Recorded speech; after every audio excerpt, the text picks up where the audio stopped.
September 8th, 2025. Paris is burning. Not as a metaphor, literally burning. Tear gas clouds the boulevards. Water cannons drench the crowds. 80,000 riot police swarm the streets.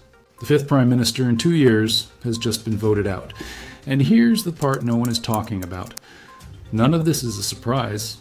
This collapse was predicted years ago by people the world never listened to. They didn't say Italy would fall. Not Greece. Not Germany. Not Belgium. They said France. Because they knew something the rest of us ignored. There's a reason that when African nations began cutting ties, economists in Lagos and Dakar didn't flinch. There's a reason commentators from Senegal to South Africa said almost casually, "Watch what happens to Paris next." They had done the math. They had followed the money, and what they uncovered was a system so deeply woven into France's economy that the moment it was unpicked, you get what you're seeing right now in real time. But this isn't just another government collapse. It didn't start with a budget crisis. It didn't begin with protests. It began with a vote in 14 African countries tied to a currency most of the world has never heard of. And when those nations finally said enough, France realized it had built its entire empire on sand.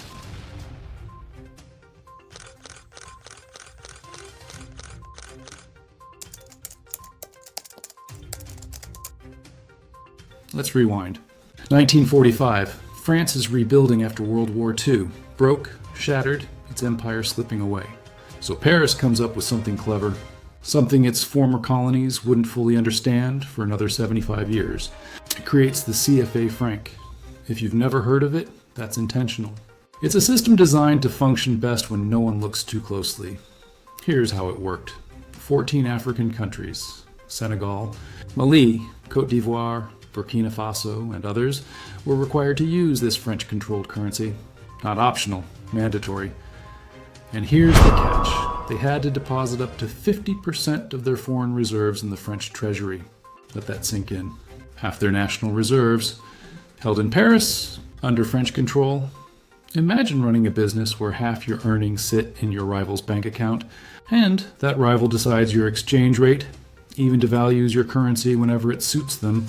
That's the system France created, and it ran for 80 years. Why did no one stop it?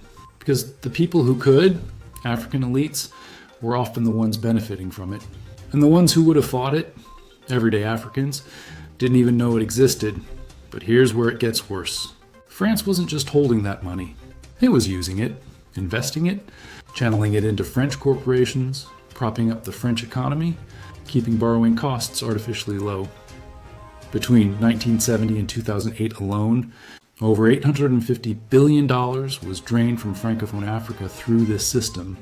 A torrent of capital flight, underinvoicing, and profit repatriation. Money that should have built schools and hospitals in Dakar was instead building stock portfolios in Paris.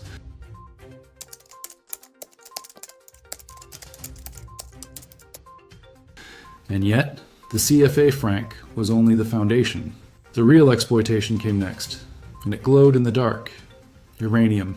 Let's look at the numbers, the ones that should make your blood boil. France paid pennies for the uranium that powered its nuclear plants, while Niger's own towns sat in blackout. Niger's annual uranium revenue? About $100 million, barely 5% of its national budget. Now watch what France did with that uranium. It converted it into nuclear energy, exporting 13 terawatt-hours of electricity across Europe. And in that same year, French nuclear exports earned $73.97 billion. Let that comparison settle. Niger, $100 million. France, $73.97 billion. The imbalance isn't a statistic. It's an indictment. And this went on for decades. Decades.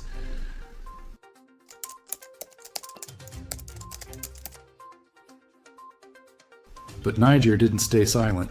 They tried to renegotiate. In 2014, President Mahamadou Issoufou met with French officials and executives from Areva, the state-linked uranium giant. He said plainly, "We want to rebalance the deal between Areva and Niger." Niger proposed raising royalties from 5.5% to 12%. Still unjustly low, but at least closer to fairness. France's response? They called the demand unrealistic, unaffordable, unrealistic, while they made billions. Yes, billions. And that right there was the beginning of the end. When Niger asked to raise uranium royalties by just 6.5%, French executives claimed the change would make operations unprofitable.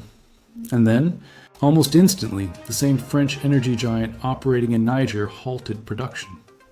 Officially, they called it maintenance. But everyone knew what it really was. Pressure. Political pressure. Accept our terms or we shut you down.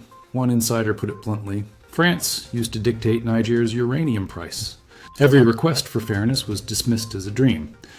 Dreaming, that's what they called sovereign nations asking for fair value for their own resources. It happened in 2014 and again in 2015. Niger kept asking, France kept refusing. But after 2023, the story changed.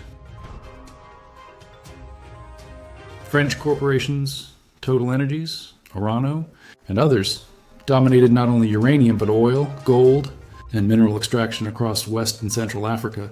And here's the trick that kept Paris rich: systematic underreporting. Picture this.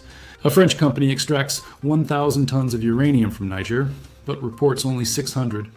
Taxes and royalties are paid on the 600. The other 400 tons vanish from the books. That missing uranium becomes pure profit, funneled directly to shareholders in Paris. Throughout the 2010s, investigative journalists in Chad and Niger began exposing these practices.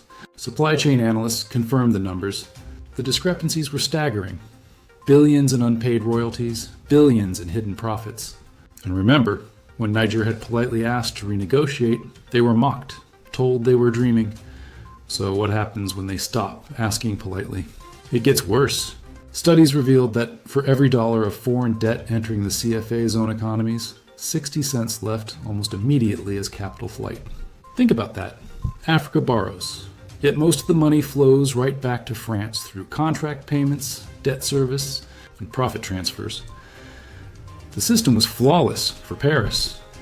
France bought African resources below market value, then sold finished goods back to Africa 20 to 30% above global prices.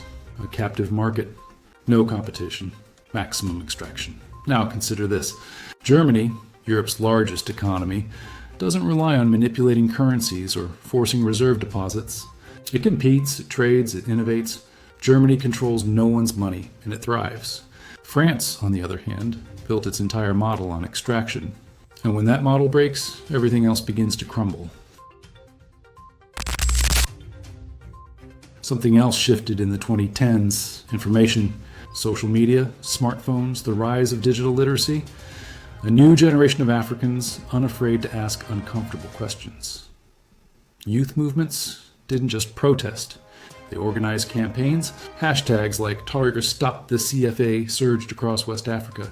Activists such as Kemi Seba, misspelled Jimmy Saba in some Western reports, staged bold demonstrations. Burning CFA franc notes in Senegal, live on camera. He was arrested, then released. And the first thing he did, he burned the notes again. For the first time, African leaders started listening. In 2019, Benin's President Patrice Talon made a statement that sent shockwaves through the region. Regarding our vision of sovereignty and the management of our own money, it is not good that this model continues. That was it, the signal. Within months, reforms were announced. Mali, Burkina Faso, Niger, Chad, Senegal. One by one, they demanded French troops withdraw. They stopped depositing reserves in Paris.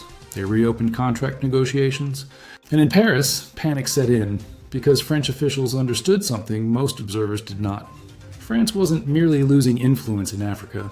It was losing the financial infrastructure that had kept it solvent for decades, and not everyone was caught off guard. Some had seen it coming. Jackson Hinkle, December 2024.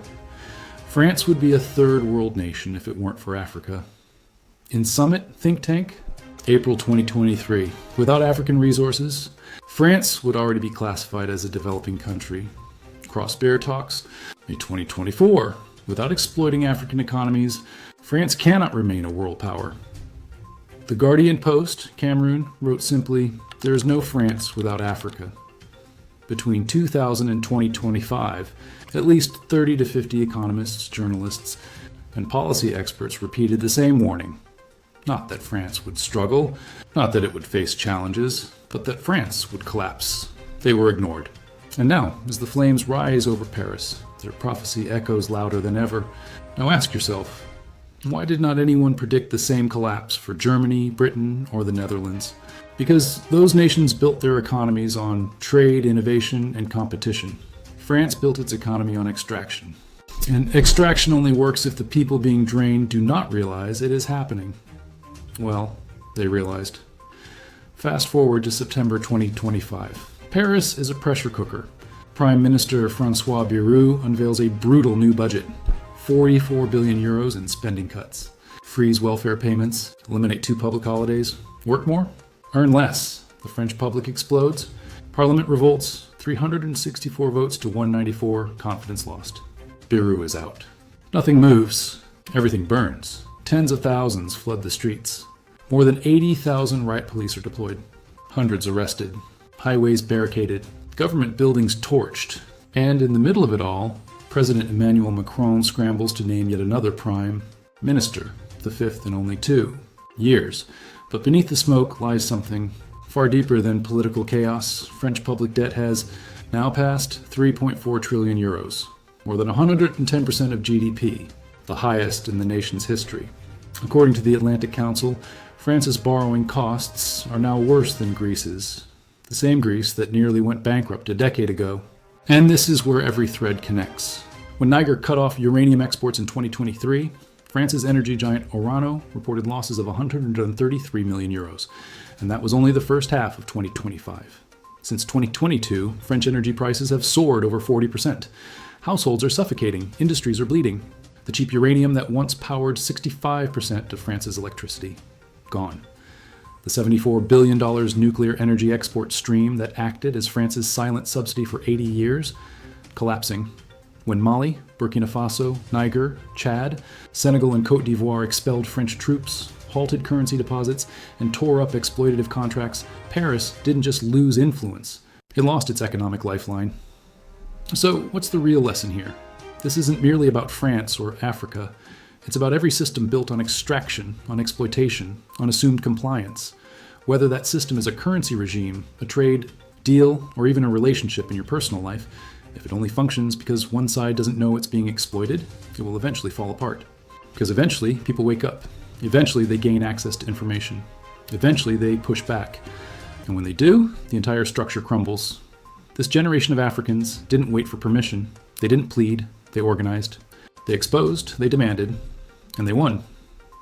So here's the challenge to you. Look beyond France. What other systems today operate on that same logic? What industries, what alliances, what power structures are just one awakening away from collapse? Think of your own country, your own region. The trade agreements being signed behind closed doors. The partnerships celebrated on stage. Ask yourself, who is truly benefiting? Who is told they're benefiting? And what happens when the truth finally surfaces? Drop your thoughts in the comments, because this story isn't finished.